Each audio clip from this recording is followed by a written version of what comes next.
Amahoro bakunzi ba Gostifi muri mukiyago kuziko musanzwe bimenyereye turayaga ibitandukanye kandi nibaza yuko hari ico bihora bifasha mu gutahura ibintu bitandukanye mu buzima bwacu. Uno munsi nkuko mubibona sinije nyene ndi kumwe n'abatumire ariko kandi sinabatumire dusanzwe twamenyereye mu biganiro bitandukanye. Liz ndagwaye ikaze mu mukiyago kuziko. Murakoze. Yego. Nawe Patrick ndagwaye ikaze. No munsi rero ikintu za kuyaga ko nikiyago nibaza yuko chama kiba mu buzima busanzwe ariko gasanga umenga hari ukuntu tutagitahura cyo kimwe hari n'abace babishimira toke rero urumva nayo kuno ego rero ikiyago dufise no munsi kivuga kiti mbega imiryango tuvukamo hari ifise ingaruka izihe mu gutera imbere kwacu mu mashuri. Icambere mugabo ce nibaza bavuze gutera imbere mu mashuri ntawe bisi wumviki Gutera imbere mu mashuri ego gutera imbere mu mashuri cyane mu buzima nibaza ko tuvuze ishuri twa dufise hantu ko turagenda ego gutera imbere guheza amashuri hama ukaronka akazi mugabo mu mashuri tukiri mu mashuri nyene iyo umuntu avuze gutera imbere mu ishuri atarariheza twadusigutwa ngumva wowe nkawo bitora mu ishuri bari ko bitora kwa kubambe rone mu ishuri hari ikindi cyumva. Okay nawe Patrick wumvise ko gutera imbere mu ishuri umuntu arariheza aracari mu ishuri ariko cyane bako gutera imbere mu ishuri bako ritarahera nukunguruzwa neza atakibazo bagiye uragira mvuze ikibazo bisigura ngo uriga hanyuma ukabitora byoroshe. Sinzi ko murabona mu kibano tubaye hari umuntu ashobora kuba ariko aramenya mu ishuri aba mu bambere mugabo wagenda ukaraba ubuzima bayemo cyangwa nk'umuryango abamo ugasanga umuntu kweri bitifashe neza muri wawe none burya ubwa uribaza yuko ahantu umuntu avuka hafise ndiko ndavuga umuryango avukamo ufise ingaruka ku kugenda umunyeshuri cyangwa umuntu kanaka yitwara mu ishuri cyangwa atera imbere mu cyo shuri abari ego birafise uruhara runini cyane kora akashi je nitegereje bashi sinzi kandi aho je nize cyangwa iyo abandi ko bimeze akashi nakunda kubona yuko abana baba bambere hari abandi biba byaragoye ugasanga bayigo amuzima bwo ugasanga ikintu bafise ku mutima nuko bitora hama ejo bakazogira ubuzima bwiza hama abadakunda nabo kubitora ugasanga n'abantu nze mu gifaransa kudavuga aba SFR usanga ari babandi bifashe neza bavuga ati je nubwo ntabitora barandihira cours du soir barandihira iki ndazi papa zokora iki urabibona mugosi bose misozi hama hariyo abatandusi misi yose bose bavuye mu ntunza biba cyane bitora ngo akashi je nivyo nashoboye kubona. Patrick nawe ni kubibona canke wovuga uti oya soko bimeze en fait mu gice kimwe ndavuga kandi ko bimeze mugabo mu kindi gice burya anye umwana yakuriye ahantu bitifashe neza biramuha inguvu kubona abandi bameze neza ati kugira ndashike ntegereza kwiga cyane rero faut que je bosse fort je simfise umuntu azakundihira ko no reka rero nige cyane comme ça agaca asanga zanguvu yashize kuyadepashije bamundagira ko maintenant uwambere n'ishuri ariko ngaho nanje cengira akabazo gato kuri wewe canke kuri Patrick bariko muvuga yuko umwana ari mu ishuri afise ikibazo muhira canke abona ko ataburyo bwinshi afise yiga n'inguvu nyinshi ariko mwibuke yuko higa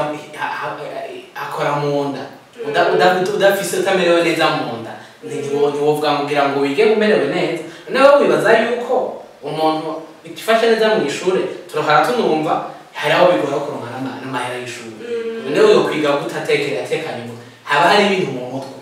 bimugora bibaza yuko byo mworohera gute kandi hari ibintu biba biko biramugora abafise ishaka ryinshi reka basi ndaguhe nk'akarorero ababa bacegwa ku ishuri babandi baba hafi cyangwa babandi baba kure kenshi usanga abama bacego ariyo abandi baba hafi abandi baba kure umva misi yose yamatora inzira y'ukungene yo kugira imikenyuro y'ingene yoshika ku ntunze ku ntumbero yiwe ariyo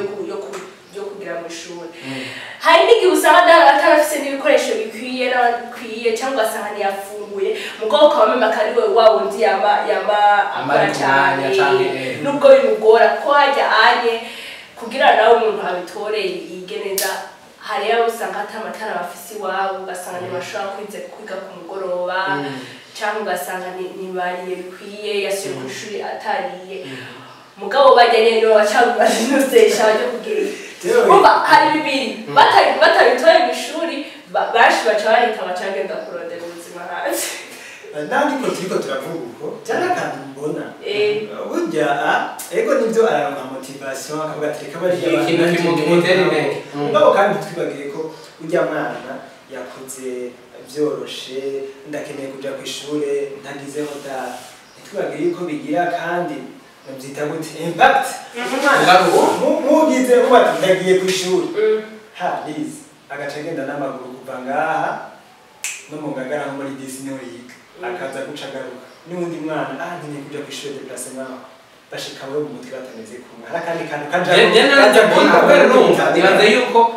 nk'ubu nko mu muryango jewe nk'umuryango mvamo dufate ko utifashe neza nkashamba mba nko mu Kanyosha niga nko mwijana dufate nko mwijana bisigura yuko mfata ibisi zibiri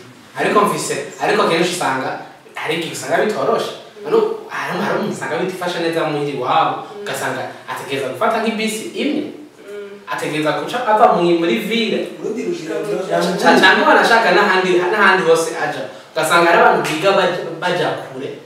hari ibyo twaratuma muri seze ugasanga umwana yiga nko kilometero nka 10 cyangwa 15 none wambwira gute k'uyo muntu bizogaruka ngo bigenda neza mu mutwe kandi yigaja kure cyane hari ibindi bimuhanze rero vumenga nivyo babiri muzakora rero abantu bashitse kure baje bijya bagira ngo biography sizera ategeza kwereka kwa bamwe bafise intambagiza nibo bava mu kintu ca mbere gikomeye tuvuge ko rero umuntu yakoze amerewe neza atashaka ko kiva ko niho byoroshe kiva kubera iki wewe arakura uravyumva. Hari n'igihe kenshi usanga mu miryango yifise abavyeyi bafise amashirahamwe yo kwiyungunganya ugaca usanga araraze aciaraga abaza ati jewe mu muryango turafise ikinye ninaheza rushangira iki mugabo wewe ntayandi mikoro bafise avuga jewe nije ku mutwe wanje jewe mama niwe yadihiye amashure nije nzokura umuryango wanje mu bukene mwanje suteke ndashigikira urwo ruhande rw'uko umuntu yakuriye ahantu ubuzima bworoshe agaca aronka n'indero kuko hari indero umuntu aronka ati gasanga weekend wa mwanya wa revision na dimanche kakanya akanya ko kuziko umuvyeyi yicaye kabana akabwira ati igenze gutya iyo ndero ntayironke weekend igeze na dimanche ikanye ntayiraba c'est le temps de plaisir or ya revision mugabo yawe sindero yagiye kuziko uwo mwanya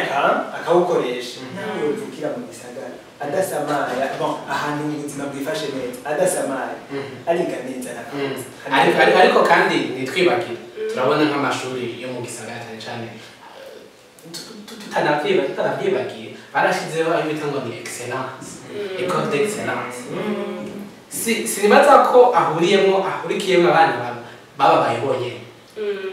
mugabo usanga ari abana babitora kandi ntitunirengagize yuko tuzosanga hano nk'amashuri asanzwe amenyerewe cyane nko mu gihugu cy'u Burundi hano nka za Saint-Esprit aho wumvise nk'umwana yiga kuri Saint-Esprit no kandi ubwira ujeyo akenshi usanga atari babandi bava mu miryango y'abantu y'ibintu y'abantu basanzwe nuko barahari bariho mugabo si bo benshi uko twari tubimenyereye niko navuga ibisigura ko atabandi bahiga mugabo igice kinini za SOS n'ahandi hatandukanye reka mbere no mu gisagara no mu bisagara byo hagati mu gihugu none mwe muvuga muti umwana akuze afise ibyo bibazo cyangwa umuntu afise akuze afise ibyo bibazo biroroha cyane gusumbya wa wundi ariko ariga mugabo muhiri wawe akabona ati byose n'ukuri birahari bisigura ko rero abo abana sikoroha cyane umuhaye amahirwe yawe sikoroha cyane ahubwo biragoye kubera wowe hatoye uwo mwete wo kuraba aho hantu ari ati jewe ntakoresheje ingufu savapari ntazindutse ngo mbyuke 5h uyundi aza kuza 7h kugira acashika ku ishuri 7h15 cyo kuri drapo jewe ntabyutse 5h sinshika adafashe izo principe biragoye ahubwo biragoye neza ariko rero ubwo tuko turavuga ngo umuntu avukira mu muryango ibintu bikaba byifashe neza niwe byoroha cyane yuko niwe byoroha kana kuko byoroha cyane yuko afata umwanya wo gutera imbere cyangwa wo kwiga ashize n'ishaka hari ikintu kice kiza wowe wabwigenze kubwira ikintu cy'uko hari abiga bakaca bavuga bati cyane ndanze ko ari akantu umubyeyi azoca ashiramo hari abiga bakaca babona akazi byoroshe ubundi agaca yiga agize iki avuga ati rero none nkaho mucira hehe mw'ico gihe ntacyo bishobora kubona kubera urumva umwe yiga avuga ati ni sawa ubundi akavuga ati none nje nzoshira hehe none wumva iryo shaka ryova hehe kandi azi ko atahazoja n'ubundi kandi byose bigoye ahubwo je ikibazo mbona si ngo ntuze ibyo nje kuvuga oya ahubwo je ikibazo mbona ni ati ego ariza asize mushaka abaye wa mbere ujya nawe unashatse n'abaye wa mbere abaye wo mu bahagati cyangwa mu bantu bamwaramenye bose barose impamya ubushobozi ikibazo kiza ni akazi cyangwa utanashatse kubera ubunye n'abantu bakigira akazi cyane akagira akantu ko kwiyungunganya biramugora cyane kubera iki umutahe nta ama-contact afise abantu bazinanye kubera atabava mu ntuze kandi tutanavyibagiye no hajyanye ugiye kugira ikibazo pasi ikibazo c'akazi barabanye nabo bambaye bararaba igihagararo cawe byose ni iki mufuko urumva jewe ikibazo mbona ni ahejeje sino akiri mw'ishuri n'ibisanzwe umuntu avuze ni urugendo rwo kuva mu ishuri rwo gutera imbere nabyo ngende numva ko hari aho kuva hasi ari kariga gushika heza ariko none wowe ubwawe ubona asanga ko abifise by'uko umwe avuga ati jewe ndiko ndagenda ariko ndabona ko ninagera hari imbere bishobora kugora uko biza kose umwana yize yorohewe mu muryango ndi kumubimurera ku ishuri uko biza kose kiroroshe umwana w'ishuri kijya kintu naco wavuze urumva ngo naho turabira kuri kahise kabamwe bamwe bashitse kure niko gakunze kumenyekana urazi igituma gakunze kumenyekana ni kubera ni muco mwiza ngo ni struggle niyo kuri iryoshe kumviriza gusumba izindi urumva ubwiye umwana jewe urumva nakuriye ahantu urazi gifashe neza niyo ryoha zimenyekana nk'izo z'umunyahereye hasi ariko ngaho naho twirengagize ko mu bo tumaze kubona naho nyene n'inose biraboneka ko ari abantu bakuze usanga ari nk'umwana w'umukuru w'igihugu cyangwa umwana w'abandi ugasanga mugana abantu bavuye nk'abantu bakomeye ba Bill Gates bari babandi abantu bose tujyaho twamaze kumva bose babaye mu buzima buhije no kugira abana babo bavuye ugasanga nabo bavuye mu bindi bikomeye babisikiriya buraze sije nako tuvuga ingaruka zaza nuko waba wavukira umuryango umenga ufise amahirwe make yo kubandanya worohewe n'ujya mu nzu umeze neza icyo ashaka cakironka kugira ushikiye hajya ahantu heza bose bifuza kwiyerekwa ry'umuntu bisaba gukora aho ubwo uri hose ubuzima barimo bwose bisaba gukora wakunze worohewe n'umuntu udakunze motive ngo biruziye kwa papa ntaho uzoje wakunze ho uri wa wundi nyene bigorana birumvikana yuko utegerezwa ko ushiramo ingufu kugira ngo ashike ariko none urabwizana kabiri ngo muri ico na kabiri urumva orohewe wari wa wundi agenda ku ntambuko ziba yabaye kandi agashika neza ariko none nko muri ico gihe nk'umuvyeyi nigikiyo kare umwana kugira ngo yumve yuko tutibagiye ko ari n'abatabafise nigiki umuvyeyi yokorera umwana we kugira ngo akure avuga ati uko biri kose aho ndi hose ntegerezwa kwitaho ubuzima bwanje imbere yuko nibiyumvira ngo hari hico nzoshikiramo kuko turumva yuko hari araboce babiheba ati ndabihevye kuko n'ubundi ntaho ndiko ndari ni giki umwana umuvyeyi yoshobora gukora cyane kuri Patrick igera kuvuga yandara nyene yo kuziko yandara yo kuziko ariko muri baza kwikwiye yo nyene canke irakwiye ni giki umuntu neza neza muvuga ngo indero yo kuziko mugabo hari igihe iba itandukanye ni giki nyene vy'ukuri umuvyeyi yokorera umwana yogira ngo je numva en fait umwicaritse umwana ukamuha yandera imwe kuyibayagisha ivyo gusa ntibikwiye burya umuvyeyi ashobora kuba yarorohewe ariko aragenda agana ku nzira nziza agashika kuyereka ivyo vyoroshe muga ico mbona umwana arakwiye kutamwereka yuko vyamworoheye akamwereka ati vyarasavye ko nkora kugira ngo shika ahantu gufata n'umwanya ukamubera akarorero kuko bunye tugiye kuraba no mu amakartier ari hejuru tuvuge basi amakartier meza yo mu gisagara canke mu ntara niho usanga bafise abana barashuka bari urumogi canke bagiriki usanga ari abavyeyi baba bafise akazi kenshi atamwanya babaho kuyaga n'ababaye je ni icambere ko urufunguzo rw'imigenderanire myiza hagati y'umuvyeyi n'umwana ari kuyaga muri byose utaraze n'ivyonye by'amashure ego ukamwereka aho kuri inzira zose vyose nawe Patrick nane ndabona yuko umuvyeyi ariko ahantu umwana yomwereka harya hantu yavuye akamwereka kuko amweretse aho vyamworoheye umwana aretse kuca bikeneye ahubwo namwereke ukuntu harya hantu vyaza biragorera agaca ariko namwe nimwibagire ko hari abantu batera imbere hari ibintu baciyemo abatobwira umwana wabo mwibuke yuko hari n'abandi abere nka jewe mbayeho mu bwo buzima bw'uko umuvyeyi wanje ngira n'ikirasi abavyeyi bashobora guhenda ngo jewe nabo bambe aho kuduhenda yuko yavuye mu ntara imwe akaja mu yindi kugira agende kwiga urumva bakavuga ibintu bikigaterekagira uba ari karexagera mugabo ivyo kubwira umwana ni ivyo ukumubwiza ukuri ntararushe namubeshe nawe ibi ni vyiza atarushe nawe arabamenye yuko abavyeyi babo baba banyuma atarushe ababirite biratukazaga umuvyeyi yere byari byaraza mugabo ivyo byose ubwo mumuharisha byose kugira ashika aho yashitse naho yabuwanyuma hari ahantu yakoze neza arashika aho hantu hatari mw'ishuri naca amwereka aho hantu kuko umwana aho hantu nyene ho gushika ku ndoto ntihashaka nibaza yuko uko biri kose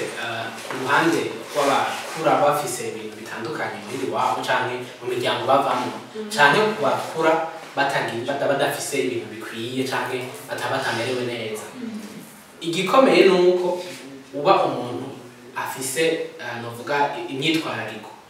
nico nibaza ko abantu bategeza kurondera ukiri muto canke uri kurakura imyitwarariko nico kintu gikomeye cyane bisigura yuko uko biri kose utunga canke uvukira umuryango datumundi igikomeye nuko witaho ubuzima bwawe ku ruhande rwawe utaravye ngo mbega dufise ibimeze gute mwiza uko ubifise ni sawa ariko utabifise nawe ucubigenza gute baza ko natwebwe urwaruka canke abavyeyi bacu dukwiye kuzatura nkuko wabivuze nguza turayana kubera turabona ko gutera imbere kwacu bifise aho biza byungukira no ku gihugu cyacu kuko urumva abantu batiyumvira uwo muryango udafasha umwana kugira ngo yiyumvire ati nubwo ndayafise nubwo dufite amafaranga nategereza gukora ikintu kanaka nawe wundi mbe nubwo ntafise amafaranga yo kwiyungunganya nobwira gute kuko nibyo dukeneye muri kino gihugu cyacu nibaza yuko tworangiza dushimira abantu badukurikiranye ariko kandi tunabatera n'intege tuti nimukore gutunga ni kimwe mugabo nta muntu yavukanye amahera ndagushimire nzi ko washoboye kubana murakoze nawe Patrick wakoze turabashimira mwese mwadukurikiranye mwari mu kiyago ku ziko